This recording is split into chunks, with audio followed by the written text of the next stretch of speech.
श्रीमद्रामचन्द्राय नमः। श्रीरामभद्राय नमः। श्री सीतारामाय नमः। कल तक के प्रसंग में मंदोदरी महारानी ने रावण महाराज को बहुत कुछ समझाया और ऐसा समझाया कि गोस्वामी जी को लिखना पड़ा कि फूले ही फरई में बेत और यद्यपि सुधा वर्षई जलद, अमृत भी वर्षा तो भी मूर्ख आदमी नहीं चेतता और यद्यपि सुधा वर्षई जलद मूर्ख हृदय न चेत। और जो गुरु मिले विरंची सम, अगर गुरु भी भगवान के ब्रह्मा जी के समान गुरु मिल जाए तो भी जो है उसका हृदय चेतता नहीं है। तो रावण की सर्वथा स्थिति यही है, इतना प्रकांड पंडित होने के बाद भी यदि जीवन में अभिमान का अंश आवे तो सारी प्रकांडता उसकी व्यक्ति की खत्म हो जाती है, कुछ भी रहता नहीं है। और अब युद्ध शुरू होने से पहले फिर भगवान एक बार प्रयास करते हैं कि भाई कैसे ही ये रावण के समझ में आ जाए कि भाई तेरा उद्धार हो जाएगा, तो इसलिए युद्ध न करना पड़े, क्योंकि युद्ध होगा तो युद्ध में तो फिर बलियां चढ़ेंगी, तो वो न हो। और रावण का तो उद्धार होना है, ये तो निश्चित ही है कि राम नार सुख रूप भूप पर भगवान की वंदना में गई है। जय दशरथ कुमुद सुधाकर, दशरथ जी के कुल के लिए अमृत तुल्य चंद्रमा के समान और रावण का विनाश करने के लिए ये भगवान की जो है गुण है। तो इसीलिए अब भगवान राम ने सोचा कि भाई क्या करें, तो जब सुबह व्यक्ति कोई सो के उठे और सो के उठ के चित्त में बड़े नेक विचार आते हैं, तो भगवान के हृदय में भी बड़ा अच्छा नेक विचार आया कि यहाँ प्रात जा घेर गुराई और पूछा सब मत सचिव बुलाई। सब लोगों को बुला के पूछा कि भाई कैसे लड़ाई लड़नी चाहिए और जल्दी से जल्दी कोई ऐसा उपाय करो कि जिसमें विजय मिले।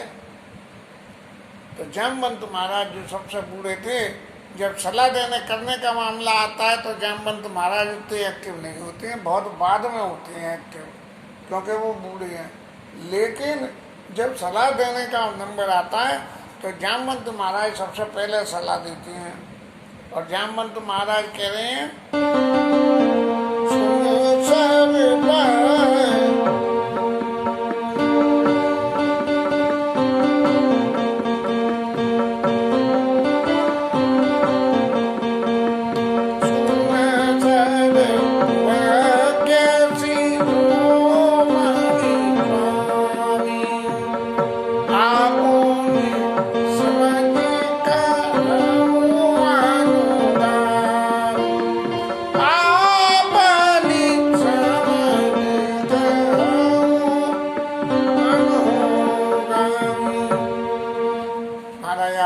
चतुर हो, शिरोमणि हो, सबकी बातों को जानने वाले हो, लेकिन फिर भी जो मेरी विद्या बुद्धि जितनी है मैं उस समझ को कहता हूँ। जीवन में कभी कभी जब हम ये कह देते हैं कि मैं कह रहा हूँ नहीं ऐसा ही करो, नहीं करो तो जो हो जाएगा, बस वो भगवान का प्रतीक हो जाता है और उसमें कुछ ना कुछ गलती होने की गुंजाइश होती है। लेकिन मैं ऐसा समझता हूँ, अगर चाहो तो इसको मान लो, ऐसा करने से अभिमान नहीं आता है। मंत्र कहाऊं निज मत अनुसारा, दूत पठाई बाली कुमारा। महाराज पहले तो आपने खोजने के लिए भेजा था हनुमान जी को, और अब क्या करिए कि अब समझाने को एक दूत और भेजिए। हालांकि विभीषण खूब समझा चुका है, उसका कोई असर नहीं हुआ। मंदोदरी समझा चुकी है, उसका भी कोई असर नहीं हुआ है। लेकिन फिर भी एक तीसरा प्रयास और करना चाहिए। इस तीसरे प्रयास में दूत पठाइए बाली को मारा, ये बाली के बेटे अंगद को भेज दिया जाए। अब प्रश्न ये उठता है कि इस सभा में इतने इतने बड़े सेनापति थे और अंगद को भेजने की बात क्यों कही गई? पहली बात तो अंगद युवराज थे। दूसरी बात, जब सीता जी को खोजने जाने की बात थी तब अंगद महाराज ने कही थी कि जी संशय कछु फिरती वाला। तो महाराज उस वक्त तो तुम्हारे चित्त में संशय था, अब तो नहीं है, अब तो समुद्र नहीं लांघना है, इसलिए जाओ। अंगद कहा जाए कहूँ कही जाई में पारा और जी संशय कछु फिरती वाला। तो महाराज अंगद जी अब आप जाओ और जाके और आप जो है देखो कि आप क्या कर सकते हो। और नीक मंत्र सबके मन माना और अंगद सन कह कृपा निधाना। अंगद के चरित्र को भगवान राम ने परखना भी चाहा होगा। बाली का चरित्र जो भी था, ये बाली सौंप के गया था। तो कभी कभी ऐसा भी विचार में लगता है कि भगवान के लिए हालांकि कुछ भी असंभव नहीं है, लेकिन फिर भी भगवान ने सोचा होगा क्यों ना इनकी भी परीक्षा लेके देख ली जाए कि ये कैसे कैसे करती हैं वहाँ। क्योंकि बलि तो बहुत है अंगद, और बल इतना ज़्यादा है कि उस बल के आगे वो किसी को गिनते ही नहीं है। ये भी सहज स्वभाव है अंगद का। तो और इसी स्वभाव का परिचय इन्होंने जाकर रावण की सभा में दिया है। तो रावण की सभा में जाके जो भाषण अंगद जी ने किया है वो कोई दूसरा आदमी नहीं कर सकता था, क्योंकि रावण बाली की बगल में दबा गया था 6 महीने। इतना बड़ा बाली था कि उसे रावण को ही बगल में दाब लिया। जैसे कि रावण को जो है बिल्कुल ऐसे पहाड़ काजल के पहाड़ के समान इतना बड़ा था रावण, और उसे बाली ने बगल में दाव लिया, तो बाली कितना बड़ा होगा। तो ये जो बड़ों बड़ों की परिभाषा है ये सब काल्पनिक हो गई। इसलिए कि जब हमारी सीमा में हम किसी चीज़ को व्याख्या न कर पा रहे हो तो बस अतिशय को बोल के और ये कह दो कि भैया इतना बड़ा था, इतना बड़ा था, इतना बड़ा था। ये एक सहज स्वभाव की बातें होती हैं। तो नीक मंत्र सबके मन माना और अंगद सन कह कृपा निधाना। सबने कही यहाँ बहुत अच्छी बात है।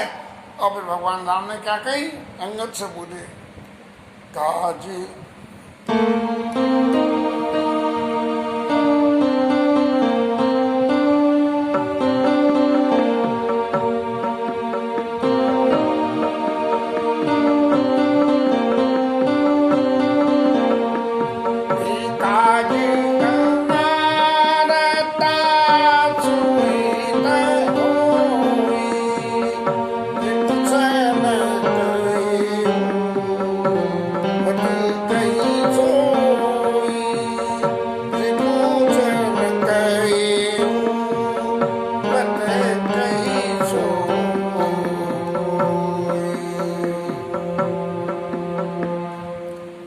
महाराज आप जा रहे हो तो जाके अपने बल को ज़्यादा मत दिखाना, और बल को दिखाने के अलावा क्या करना कि बातों से काम लेना। ऐसी बातें करना कि काज हमारा काम हो जाए, सीता जी हमें लौट कर मिल जाए और उसका भला हो जाए। इन बातों को करता, ये नहीं जाके पहलवानी दिखाएं। लेकिन अंगद जी ने तो जाके अपनी पहलवानी दिखाई हुआ है। बाल तनय बुद्धि बल गुण धामा और लंका जाओ तात मम कामा। हे वाली पुत्र, आप गुण के धामो और मेरे काम के लिए लंका जाओ। बहुत बुझाई, तुम्हें का कहूँ परम चतुर में जानत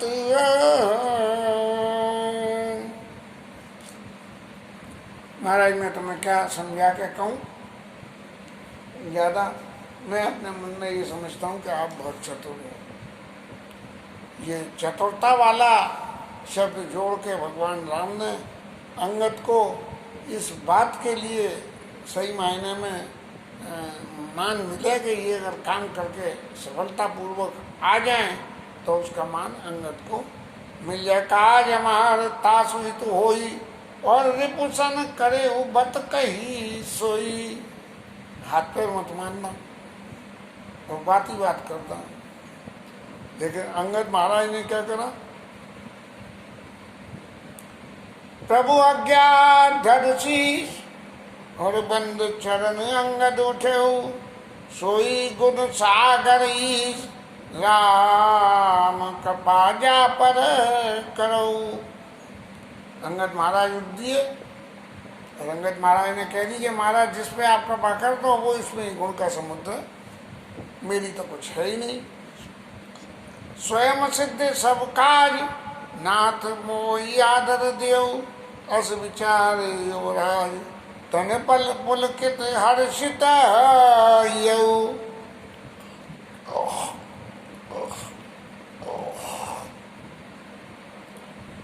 और प्रभु ये कार्य तो सब अपने आप ही सिद्ध होना है, हनुमान जी करके लाए हैं, लेकिन आपने मुझे इस बात के लिए मौका दिया, इस बात के मेरे चित्त में बड़ी खुशी है। उरदर्य बंदी चरण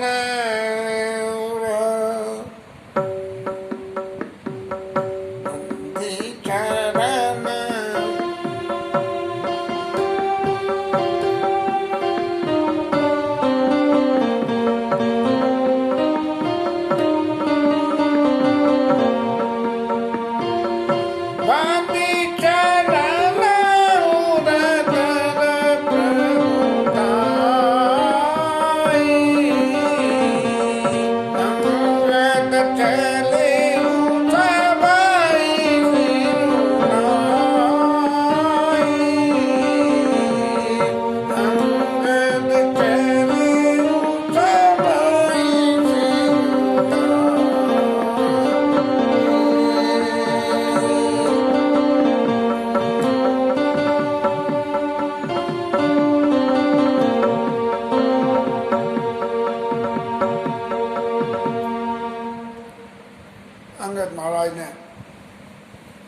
चरणों की वंदना करके और सिर नवा के उठ के और चल दिए।